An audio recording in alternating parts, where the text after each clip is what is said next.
Sir. Hi, Senator Rubio. My name is Hi. Peter Bouchard. I'm an undecided voter from Hanover, New Hampshire. I really like what you say, but help me decide between you and the governors that are in the race, and talk to me specifically about your experience that would make you the next president. Well, let me begin by saying that no one running for president has presidential experience.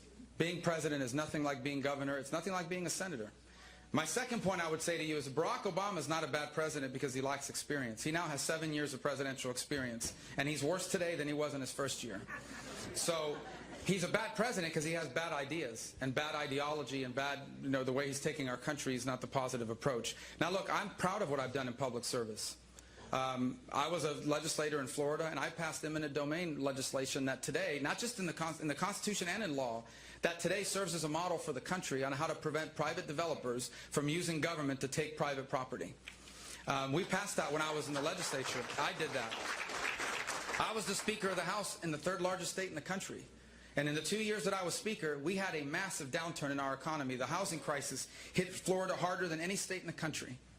And we were able to balance our budget, the third largest in the country, without raising a penny in taxes.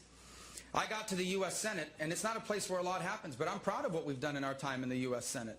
For example, in the time in the Senate, I passed VA accountability, and I did it even though the Democrats were in charge.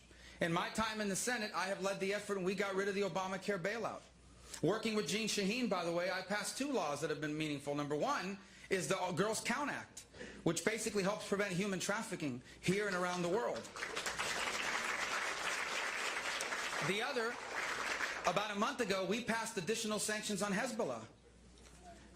Yesterday, the Senate passed, and the House will soon pass another one of my laws that reinvigorates our strategy of working with Jordan on the threats they face there in part of the world.